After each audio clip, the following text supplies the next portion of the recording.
When I woke up, I was in an all-white room. I had several tubes coming out of my body, connected to machines. My mom was crying, looking worried as she peered over my hospital bed. According to her, I had been in a car accident while driving and was rushed to the hospital. That's when I remembered. I was delivering something my husband forgot, and suddenly the brakes stopped working. I woke up confused and didn't have any idea why my car malfunctioned.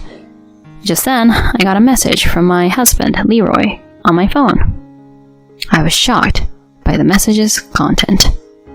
I'm Molly, a 32-year-old woman. Leroy and I have been married for 3 years. We live in a condo together, but we don't have any kids yet. Together, we started a corporation, with him handling the CEO duties. The company's been doing great, with rising profits. Our employees work hard and our business relationships are strong. Considering all the struggles we faced initially, we're in a pretty fortunate position now.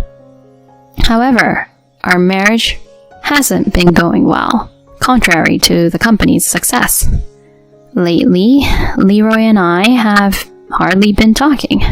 It's been awkward. The trouble started a few months ago when I found an unfamiliar earring in the car. I don't usually wear flashy accessories, and my earrings are either simple or small. But the earring I found had a large, bright red rose decoration. Plus, there was a faint scent of woman's perfume in the car, different from any I own. Naturally, I confronted him about it, holding up the earring.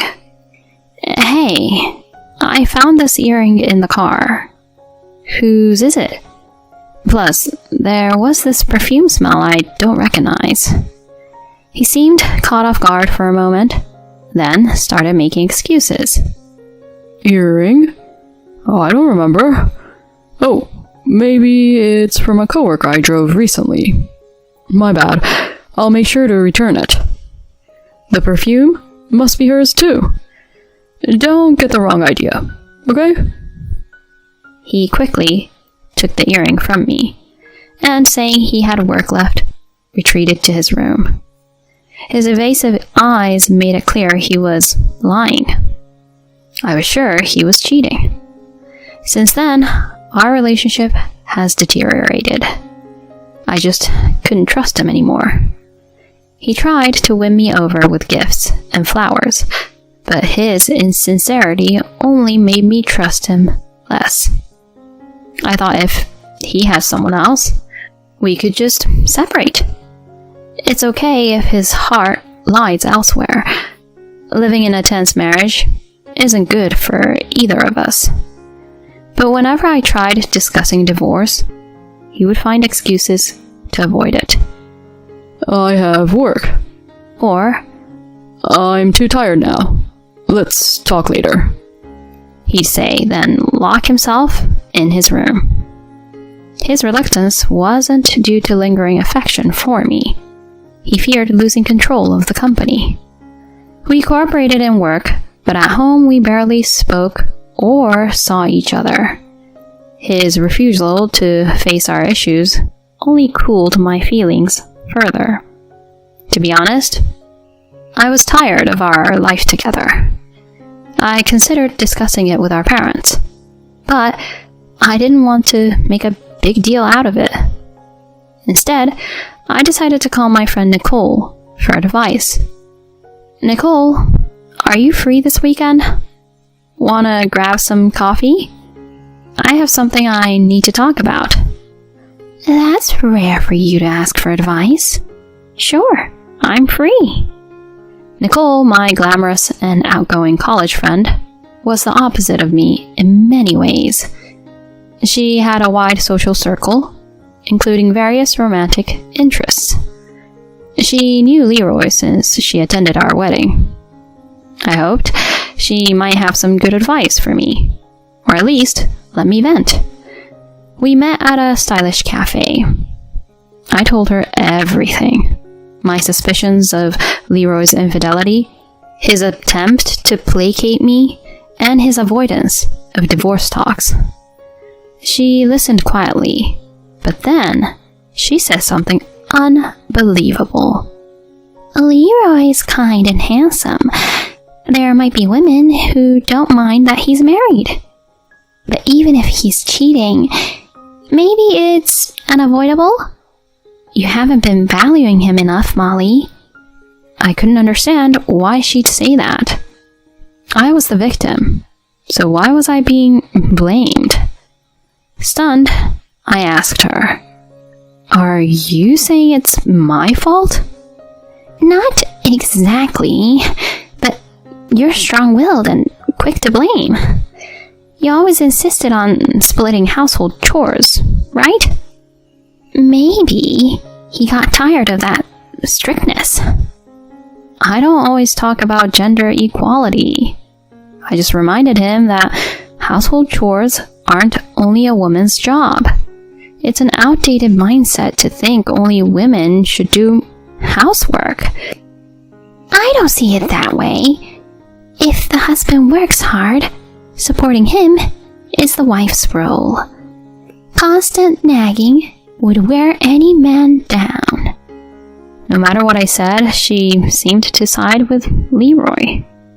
After some discussion, she casually suggested, "Why not just give him the company? Leroy's the CEO, so the company is basically his. Get a good sum of money and then leave after the divorce. You can find someone else then. You're beautiful. You can do it." I can't do that. I can't settle for less than alimony and half of our shared assets.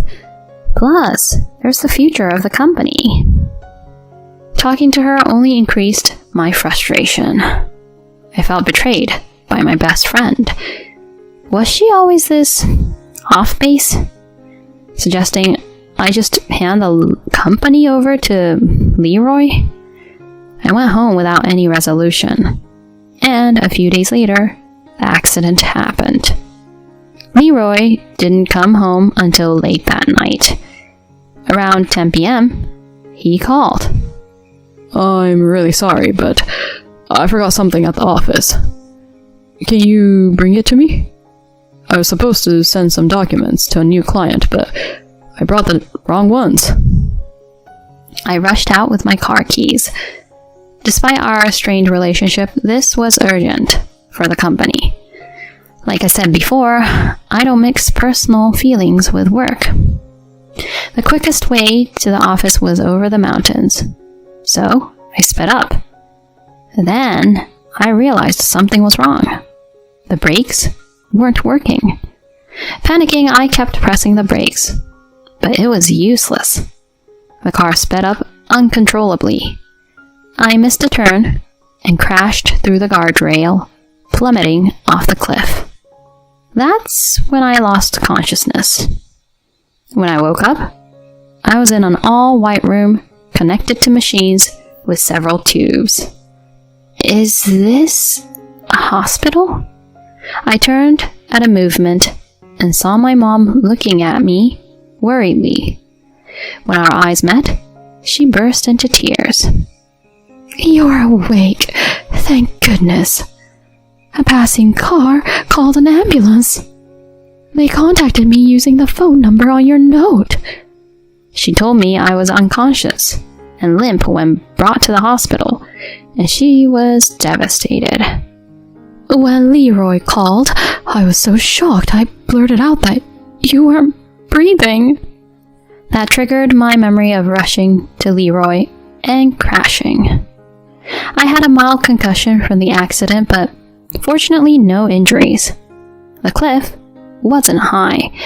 The doctor said no major issues were found in the MRI and I could go home in the morning if nothing else happened.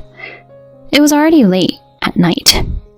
It was too late to deliver Leroy's forgotten items. Despite the accident, I thought I should apologize to the client. Checking my phone, I saw a message from Leroy. and opened it, freezing in shock.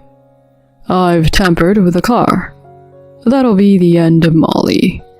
Now that she's out of the way, let's get married. His malicious message left me speechless. I had the accident because he sabotaged the car. His claim of forgetting something at the office was probably a lie. He wanted to be with his mistress without giving me alimony or our shared company profits. He tried to kill me to keep everything for himself. He must have sent this message to his mistress, but it was actually sent to me by mistake. I see. I was shaking with anger. I would have agreed to a divorce if he wanted, even considered reducing the alimony.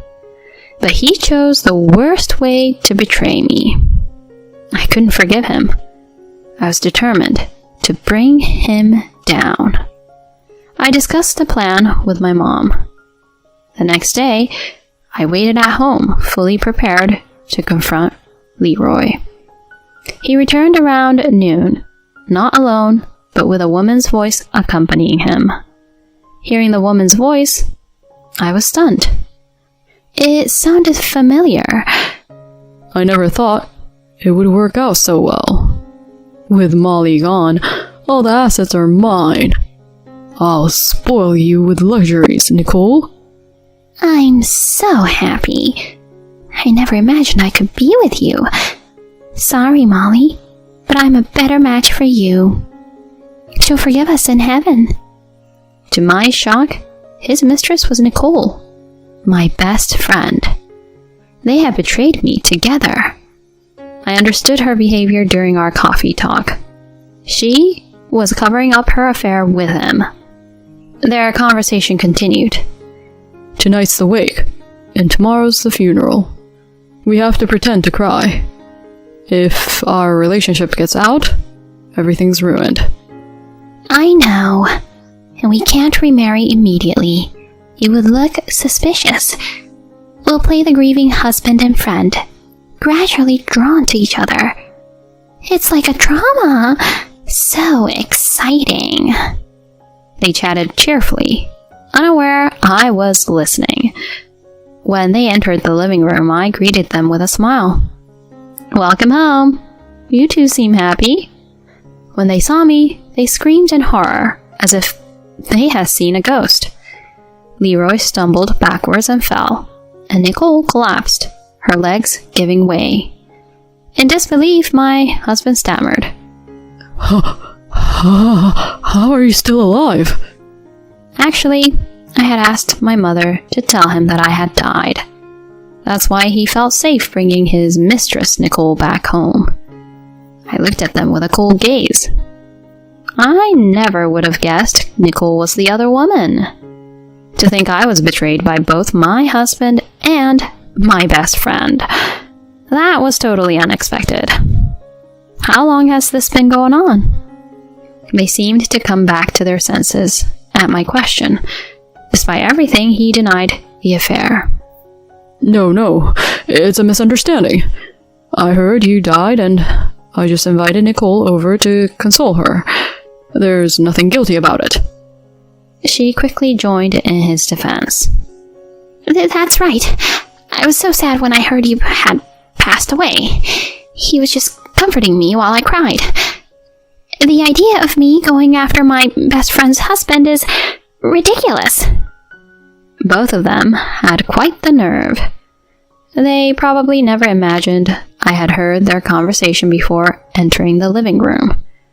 Or maybe they thought they could bluff their way through, assuming there was no evidence.